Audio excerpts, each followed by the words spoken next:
Hello friends. तो कैसे हैं आप लोग। आज मैं लेकर के आया हूँ कंटेम्प्रोरी इंडिया एंड एजुकेशन का एक बहुत ही इम्पोर्टेंट क्वेश्चन, जो कुरुक्षेत्र यूनिवर्सिटी, चौधरी रणवीर सिंह यूनिवर्सिटी, चौधरी चरण Singh university, Agra university, Bihar university और अन्य यूनिवर्सिटी वालों के लिए बहुत ही इम्पोर्टेंट है। कुछ यूनिवर्सिटी में इसको कोर्स वाइज लिया जाता है, जैसे वो फर्स्ट ईयर सेकेंड ईयर में भी लिया जाता है। ज़रूरी नहीं है कि वो फर्स्ट ईयर में ही होगा और ज़रूरी नहीं है कि सेकेंड ईयर में ही होगा। वो कोई भी फर्स्ट या सेकेंड ईयर में हो सकता है। लेकिन ये सी टेट में भी इससे एक दो क्वेश्चन आता ही है। तो ये सीटेट वालों के लिए भी बहुत ही इम्पोर्टेंट है। इसको अगर अच्छे से देख लिया जाए तो बीएड का जैसे फर्स्ट ईयर वालों के लिए, सेकेंड ईयर वालों के लिए और सीटेट वालों के लिए ये बहुत ही महत्वपूर्ण है और अच्छा होगा। तो आप देखिए, और चैनल पे नए हैं तो चैनल को सब्सक्राइब कर लीजिए, वीडियो को लाइक कीजिए, कमेंट करके बताइए कि वीडियो आपको कैसा लगा। तो चलिए हम देखते हैं। ये क्वेश्चन 4 नंबर और 16 नंबर के व्यू से एक बनाया गया है। देखिए, इसे 4 नंबर का क्वेश्चन भी पूछ सकता है और 16 नंबर का। तो 4 नंबर में पूछेगा तो देखिए यहाँ पे ये क्वेश्चन में पूछ देगा ऐसे, आरटीई का उद्देश्य लिखे, आरटीई 2009 का उद्देश्य लिखे। तो आपको लिखना है, तो कैसे लिखना है, जैसे पहले क्या करना है, यहाँ से आपको लिखना है, ये प्रस्तावना नहीं दे करके, जब 4 नंबर में पूछे तब शिक्षा वर्तमान ही नहीं भविष्य के निर्माण का ही साधन है, यहाँ से स्टार्ट करना है और आपको यहाँ तक लिख करके और तब इसका उद्देश्य लिखना है। ठीक है, ये भी आप लिख लीजिएगा यहाँ, ये सब लिख करके, और कम से कम आपको 2.5-3 पेज लिखना है।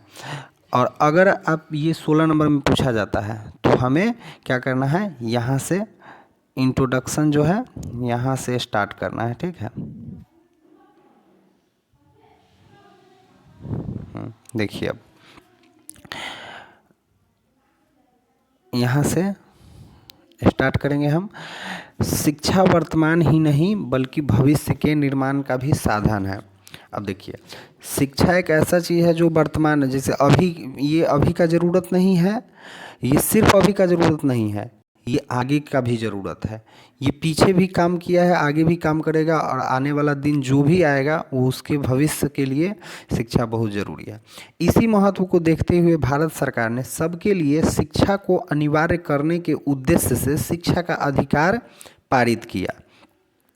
शिक्षा का अधिकार अधिनियम 2009, जिसको आरटीई, राइट टू एजुकेशन 2009, वर्ष 2002 में 86वें संशोधन द्वारा मुफ्त, यहाँ मुफ्त नहीं है, मुफ्त होगा, और अनिवार्य शिक्षा के सार्वभौमिक अधिकार को सुनिश्चित किया। अर्थात शिक्षा का अधिकार अधिनियम 2009 सभी जातियों के बालक तथा बालिकाओं को जो 6 वर्ष से 14 वर्ष के हो उन्हें निःशुल्क और अनिवार्य शिक्षा का अधिकार प्रदान करता है। अब देखिए, जो भी 6 से 14 वर्ष के बच्चा है उसको फ्री में शिक्षा दिया जाएगा। अभी देखिएगा, कोई भी स्कूल में नामांकन फीस भी नहीं लेता है। वो पहले के ज़माने में झाड़ू लेता था, कुछ भी जैसे फ़ोटो दीजिए ये सब मांगा जाता था, पैसा मांगा जाता था, ऐसा कुछ अब नहीं है। आपका मन है दीजिए, नहीं मन है तो नहीं दीजिए, ऐसा भी होता है। इसे 4 अगस्त 2009 को लोकसभा में पारित किया गया तथा 1 अप्रैल 2010 से पूरे भारत में लागू हो गया। इस अधिनियम में 7 अध्याय तथा 38 खंड है। अब देखिए, यहाँ से आरटीई 2009 का उद्देश्य, ऑब्जेक्टिव ऑफ आरटीई 2009, ठीक है। तो अब देखते हैं, शिक्षा का अधिकार अधिनियम का उद्देश्य निम्नलिखित है। आर्थिक रूप से कमजोर वर्ग के बच्चों को मुफ्त एवं अनिवार्य शिक्षा प्रदान कर शिक्षित करना, पहला हो गया।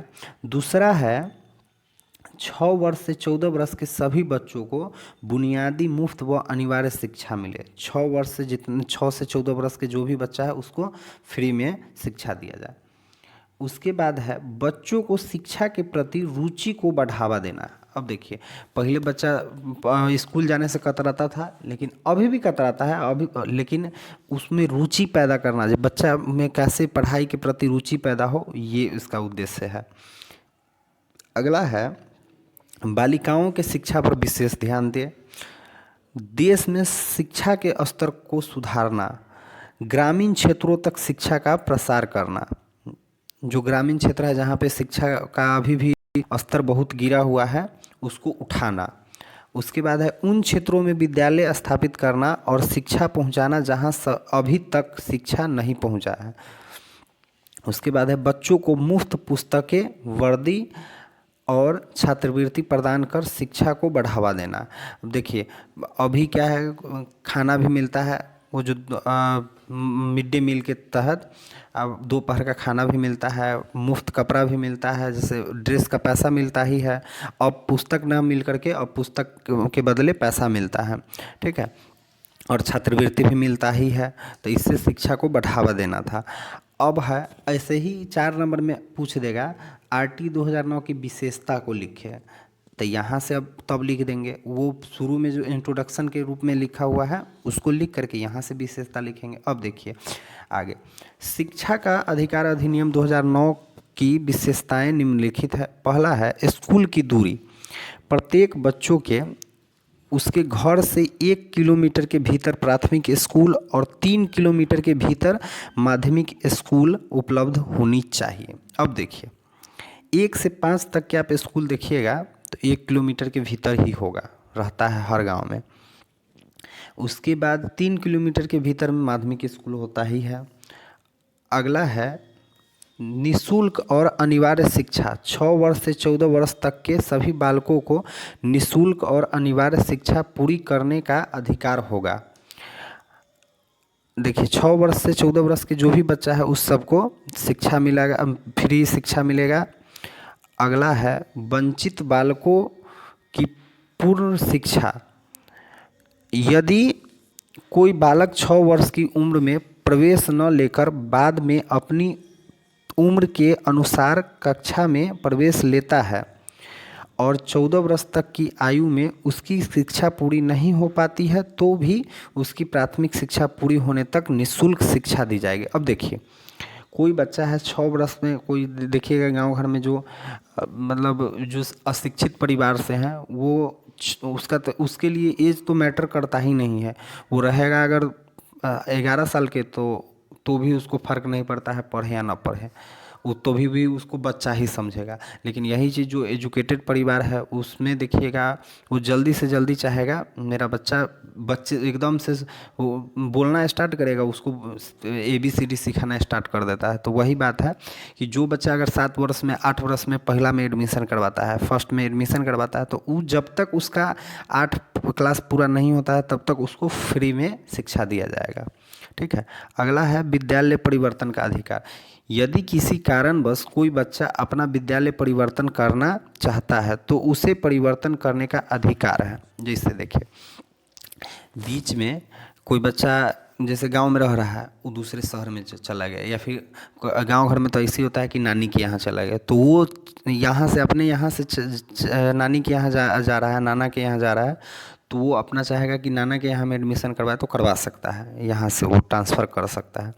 अगला है विद्यालय का दायित्व, सरकारी विद्यालय में प्राथमिक शिक्षा निःशुल्क होगी ही, साथ ही निजी शिक्षण संस्थाओं को भी आर्थिक रूप से छात्रों के लिए 25% सीटें आरक्षित करनी होगी।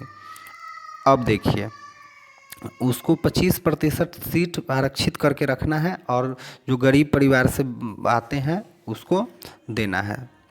उसके बाद है अनिवार्य प्रवेश, किसी भी बच्चे को किसी डॉक्यूमेंट की वजह से दाखिला देने से मना नहीं किया जाएगा। किसी भी बच्चे को प्रवेश परीक्षा देने के लिए नहीं कहा जाएगा, बच्चों के माता पिता से दाखिला शुल्क नहीं लिया जाएगा तथा किसी भी माता पिता से इंटरव्यू नहीं लिया जाएगा। अगला है बच्चों में शिक्षार्थियों शिक्षकों की संख्या, स्कूलों में शिक्षार्थी शिक्षकों की संख्या प्राथमिक कक्षाओं में छात्रों एवं शिक्षकों का अनुपात 30:1 होना चाहिए तथा उच्च माध्यमिक स्तर पर छात्र एवं शिक्षक का अनुपात 35:1 होना चाहिए। देखिए, इसमें कह रहा है विद्यार्थी शिक्षकों की अनुपात का बात हो रहा है, तो 30 बच्चा रहेगा तो एक टीचर रहेगा। वहीं पे उच्च माध्यमिक जो विद्यालय है उसमें 35 बच्चा रहेगा, एक शिक्षक। ठीक है। अगला है, अगर कभी देखिए 1 से 8 तक के यदि प्रवेश दिए गए हैं, छात्रों की संख्या 200 हो गया तो 40 बच्चा होगा, एक टीचर होगा। दंड एवं व्यवस्था, किसी भी बच्चे को किसी प्रकार की शारीरिक तथा मानसिक दंड देना कानूनन अपराध है और इसे विद्यालय में नहीं दिया जाना चाहिए। ठीक है। अनुत्तीर्ण करना, किसी भी बच्चे को अनुत्तीर्ण नहीं किया जाएगा और न ही निष्कासित किया जाएगा। कोई भी बच्चा को फेल नहीं किया जाएगा। ठीक है। अगला है RTE 2009 का प्रमुख तथ्य, कोई भी सरकारी शिक्षक निजी संस्था नहीं चलाएगा। जैसे कोई भी सरकारी टीचर है उसको ट्यूशन व्यूशन नहीं पढ़ाना है, इसको अपना कोई होता है ना कॉन्वेंट खोल लेना, वो नहीं खोलना है।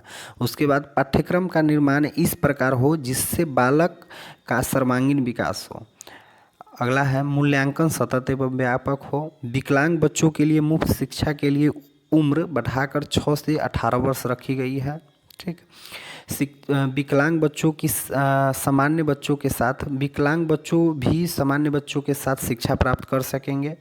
अब जैसे जो विकलांग बच्चा है उसको नॉर्मल बच्चा के साथ में ही पढ़ाना है।